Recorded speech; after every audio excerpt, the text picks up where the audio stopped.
Professor, and welcome to Games as Lit 101. I'm just gonna go ahead and state this outright instead of beating around the bush here, even though I know this probably isn't gonna come as much of a surprise to any of you. I really don't like Twilight.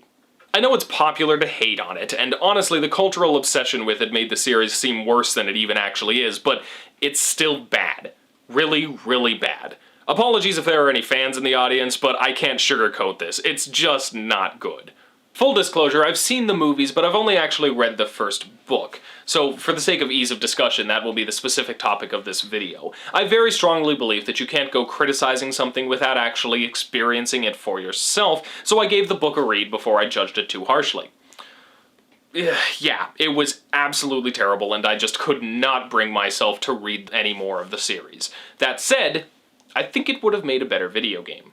I mean, at first the idea doesn't make any sense, right? Twilight is probably one of the least action-packed vampire stories ever told, so it wouldn't translate very well into a typical video game. And, you know, aside from that, it's just terrible. But no work is truly beyond saving, or at the very least beyond some level of improvement. And in fact, many of Twilight's flaws could be solved with one simple addition: interactivity. I'm sure you're sick and tired of hearing me say this on this show by now, but that's because it's very important and central to most of what we talk about here on Games as Lit 101. Interactivity is an element of storytelling that is mostly unique to video games, at least to the streamlined, smoothly integrated extent that video games have it. There are simply some storytelling methods that are available when you're directly integrated into an experience like you are in a video game that simply aren't there in other mediums.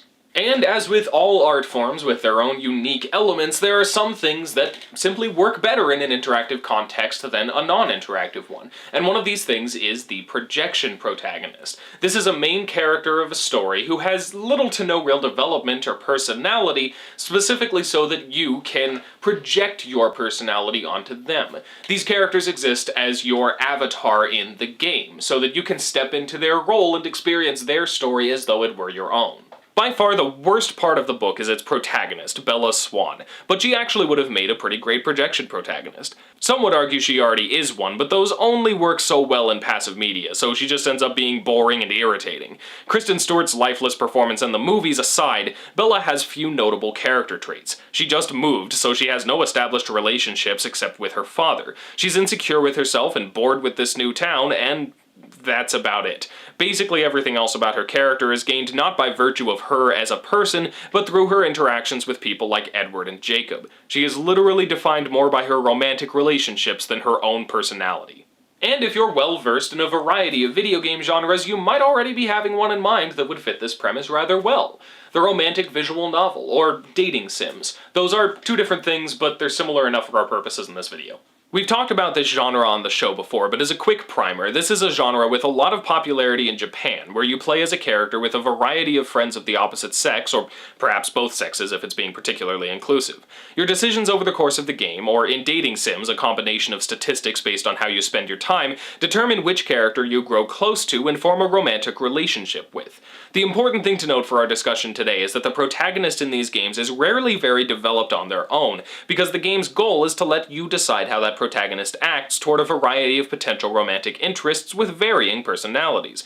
Your choices and interactions with other people define this main character, so they usually set them up with very few defining characteristics of their own, so your decisions will define them without clashing against their existing development.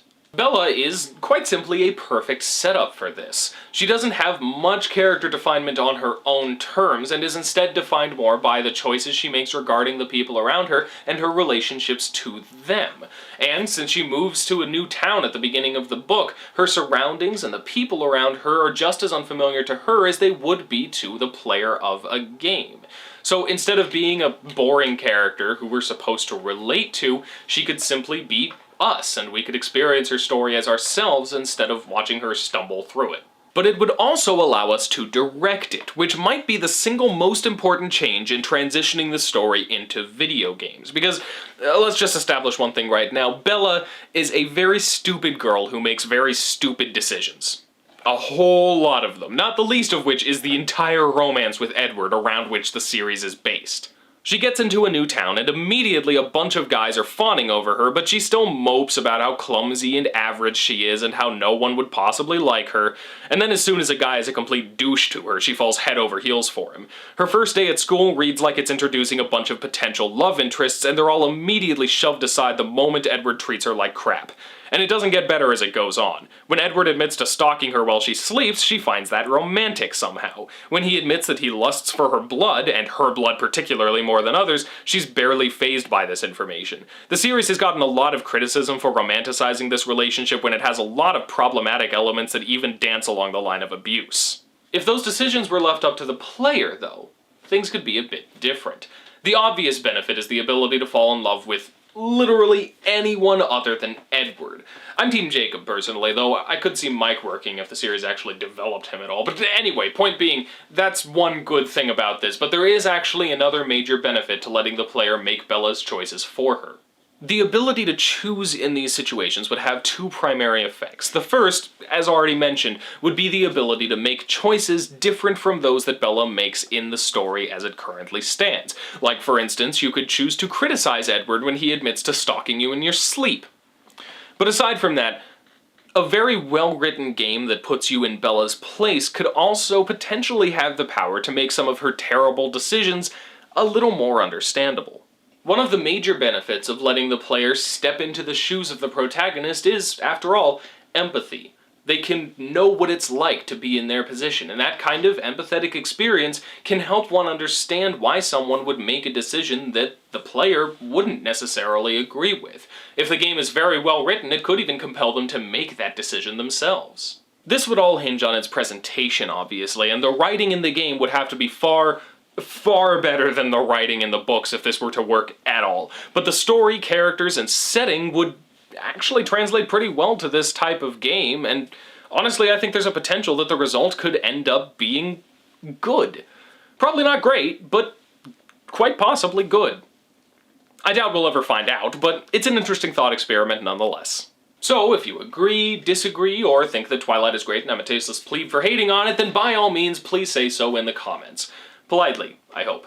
If you enjoyed the episode, please consider hitting the subscribe button down there, and if you want, check out the description for links to Games as Lit 101 on Facebook and Twitter. There's also a link to Patreon down there, in case you enjoy the show enough to support it in exchange for some cool rewards. Next week, we'll be talking about the difficulties and responsibilities of giving a voice to a previously silent video game protagonist. And in a move so fitting, I genuinely wish that I had actually meant to plan it out this way. After that, we're going to be analyzing Metroid Other M. So, until next week, class dismissed.